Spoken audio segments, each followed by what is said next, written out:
Do you know the story of the name?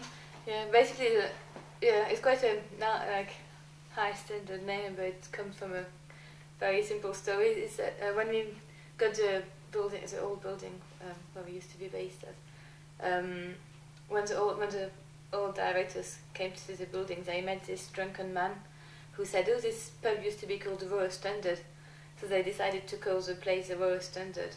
But we found out afterwards that the pub used to be called the Graves, and there was never a Royal Standard pub there. So it's been named after a legend from a drunken man. Yeah, so.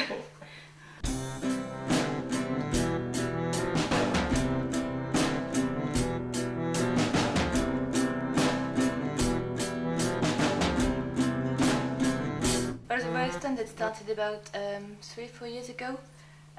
It was based in a pub in Toxteth, which is on the other side of Liverpool. And there was just 4 directors and about 15 artists and a smaller gallery space.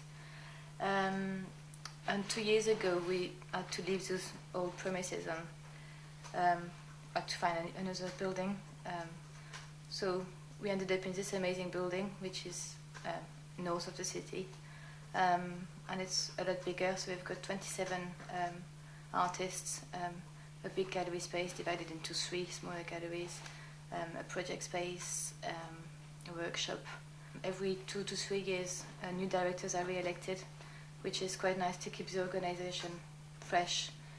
It is quite nice as well to just do it for a couple of years and then, you're going to pass it on to someone else at the end. People can really share experiences and talk to each other, so like a lot of the studio spaces are kept quite open, and we do things like critical discussions events, which most of the time happen informally, but sometimes we organise them as well. And some studio members started things like book club and film nights, things like that. So that's really important to have this vibe in the building. Yeah, we want it to be active, not just to remain stagnant. We don't want studio spaces where we never see people come in. We want it to be a core group of like-minded people, I suppose, who have got similar aspirations, I would say.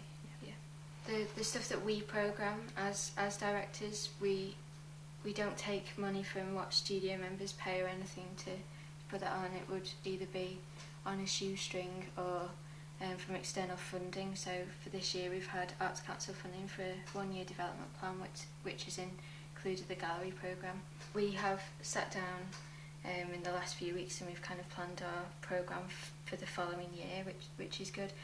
I don't know whether we have any kind of system for selecting. It tends to just come from an idea that somebody's got. Like one of our shows that we've planned for next year's biennial, one of the other directors, Kev, he actually had a dream. He dreamt this whole show, title and artist and everything, so it was like, well let's do it, that there's a show ready, done. I know that Liverpool was capital of culture, but I don't think it's that great for culture in a way. I don't know, or not. Like our council aren't very supportive, for instance, so I think that by being somewhere else there might be different benefits, if you know what I mean. Yeah, for the council we're just another cultural organisation.